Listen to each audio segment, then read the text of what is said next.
gente. Tô aqui pra conversar um pouco com vocês, falar um pouco do amor de Deus. Vim trazer uma ministração pra vocês, que o Senhor tem me aquietado alguns dias e hoje foi um dos dias que Ele mais me aquietou. O nome da ministração é chamado. Isso mesmo, chamado. O primeiro passo para você entender o chamado de Deus na sua vida é se você ama de verdade. Se você não amar de verdade todos ao seu redor, você não vai estar vivendo o chamado de Deus. Porque o chamado de Deus para as nossas vidas é levar o amor dele, levar o nome dele por todos os cantos da terra. Em Lucas 6, do 27 ao 35, fala um pouco sobre o amor, mas eu vou ler só o 32 para vocês. Se vocês amam somente aqueles que os amam, o que é que estão fazendo demais? Até as pessoas de má fama amam as pessoas que as amam. O que estamos fazendo de errado então?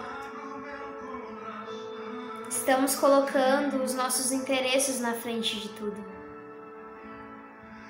Em Lucas 9, 23 ao 24, nos fala um pouquinho sobre interesses. Depois disse a todos: se alguém quer ser meu seguidor, que esqueça os seus próprios interesses e esteja pronto cada dia para morrer como eu vou morrer e me acompanhe. Pois quem põe os seus próprios interesses em primeiro lugar nunca terá a vida verdadeira. Mas quem esquece a si mesmo por minha causa terá a vida verdadeira. Essa vida verdadeira que nesse versículo fala é a vida eterna.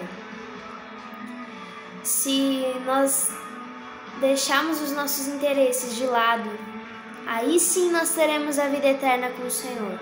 Mas enquanto as coisas nos prenderem daquilo que o Senhor quer para nós, que os nossos interesses venham ficar acima de tudo, nós não poderemos ter a vida eterna com Ele.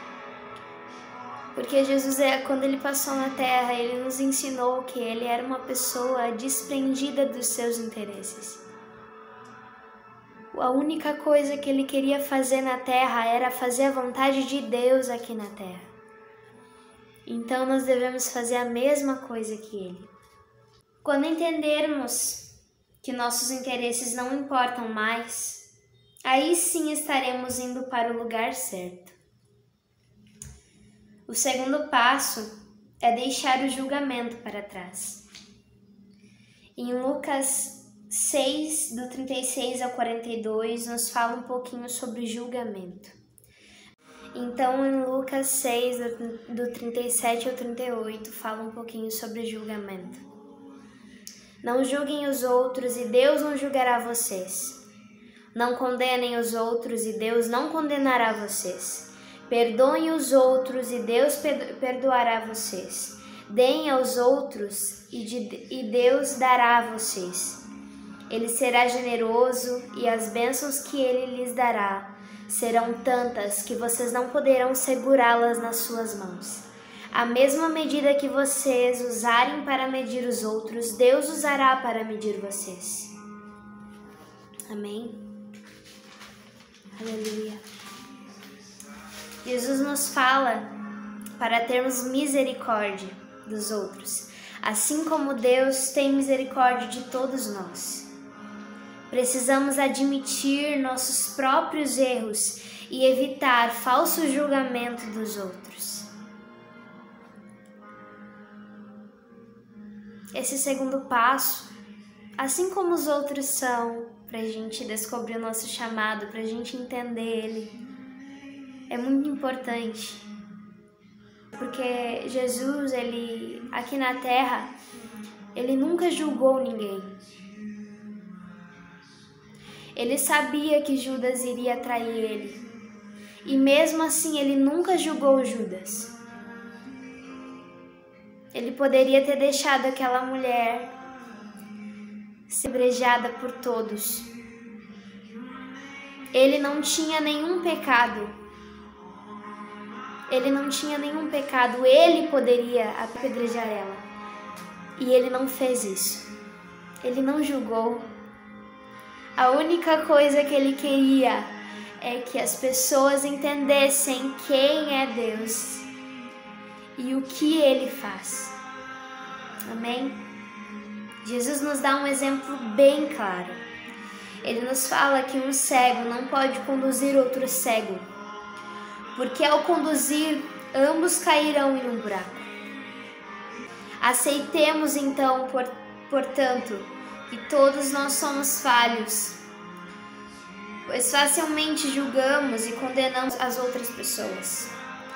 Então, que venhamos reconhecer que muitas vezes não perdoamos os erros alheios, mesmo sabendo que Deus nos perdoa por causa do sacrifício de Jesus na cruz por nós.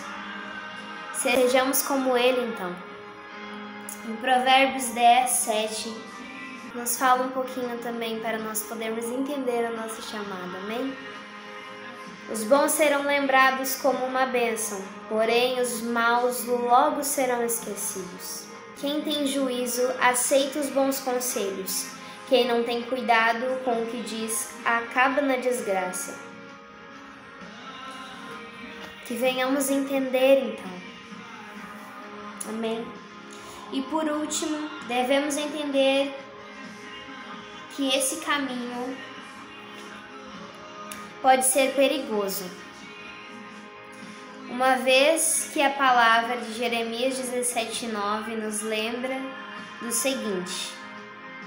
Jeremias 17:9 nos diz assim: quem pode entender o coração humano? Não há nada que engane tanto como ele. Está doente demais para ser curado. E o Senhor, Ele nos diz assim: eu, o Senhor, examino os pensamentos e ponho à prova os corações. Eu trato cada pessoa conforme sua maneira de viver, de acordo com o que ela faz. Ele nos entende. Ele é o único que pode entender o coração humano. Ele é o único que pode entender os nossos pensamentos. Ele é o único. Não há ninguém que nos entenda como Ele. Não há ninguém que nos entenda como Ele. Ou seja, quem segue o seu próprio coração pode tomar uma direção errada, de engano e de sofrimento. Mas Jesus entende o nosso coração e Ele quer nos guiar ao nosso chamado. Vamos abrir em 1 Pedro 3, 13. Então, em 1 Pedro 3, do 13 ao 15, diz assim: se de fato vocês quiserem fazer o bem, quem lhes fará o mal? Como vocês serão felizes se tiverem de sofrer por fazerem o que é certo. Não tenha medo de ninguém, nem fiquem preocupados. Tenham no coração de vocês respeito por Cristo e o tratem como o Senhor. Estejam sempre prontos para responder a qualquer pessoa que pedir que expliquem a esperança que vocês têm. Porém, faça isso com educação e respeito. Tenham sempre a consciência limpa. Assim, quando vocês forem insultados, os que falarem mal de boa conduta de vocês, como seguidores de Cristo, ficarão envergonhados, porque é melhor sofrer por fazer o bem, se for essa a vontade de Deus, do que por fazer o mal.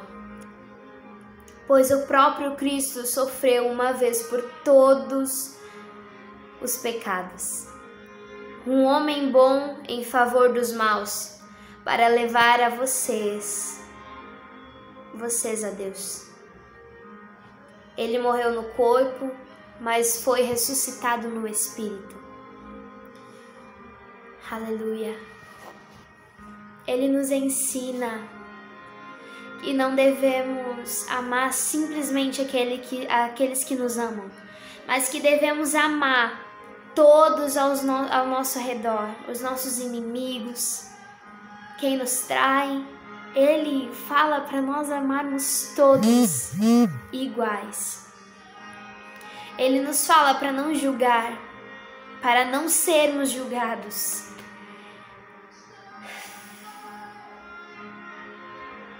E ele nos fala que ninguém pode conhecer o nosso coração, o coração humano, se não for ele. Ele conhece o nosso coração, ele conhece os nossos pensamentos, ele nos conhece, ele nos conhece. Não tenha medo de fazer aquilo que o Senhor quer que você faça. Eu aprendi uma coisa nesse meio tempo da pandemia, que nós não devemos pedir para o Senhor nos dar um chamado, porque Ele nos dá um chamado para todos. E esse chamado é levar a palavra, o amor dEle, até por todos os lugares do mundo, por todos os 4 cantos dessa terra. E esse é o nosso chamado. Mas o que nós temos de diferente é os nossos dons e talentos. Esses não são iguais. Não são iguais. Ele nos dá maneiras diferentes de levar o amor dele. Mas o chamado é o mesmo. O chamado é o mesmo. Ele nos dá um chamado para todos. Ele não nos dá chamados diferentes. O nosso chamado é levar o Evangelho, é levar o amor dele para os 4 cantos dessa terra. Esse é o chamado. Esse é o chamado. Mas ele nos ensina uma coisa: que nós devemos usar aquilo que que está nas nossas mãos. Davi usou o que estava nas mãos dele. Ele usou a harpa, ele usou estilingue com as pedrinhas. Moisés usou o que tinha nas mãos também. Ele usou o cajado.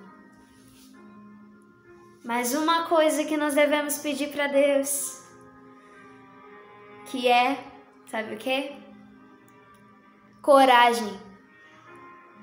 Coragem para fazer aquilo que Ele quer que nós venhamos fazer. Coragem é o que nós devemos pedir a Ele. Porque nada adianta a gente ter vários dons, vários talentos, várias maneiras de levar o amor dele, se nós não tivermos coragem para fazer isso, se nós não tivermos intrepidez no nome dele. Então peça coragem para ele. Peça coragem e intrepidez no nome dele. E não deixe de cumprir o seu chamado. Não deixe de cumprir o seu ministério. Leve o amor dele para todos os cantos dessa terra. Amém? Agradeço que vocês tenham ficado até o final. Que essa palavra venha fazer você refletir. E venha fazer você entender que você é amado por um Deus que te ama sempre. E que Ele te deu um chamado, Ele te deu um ministério, Ele te deu dons e talentos. E Ele só quer que você peça assim: papai, preciso de coragem. Sem ti não posso nada. Amém? Agradeço vocês, deixe seu like aqui, se inscreva, ative os sininhos e que Deus acompanhe vocês em todos os lugares. Que vocês venham fazer a vontade dele aqui na terra. Amém? Um beijão. Tchau.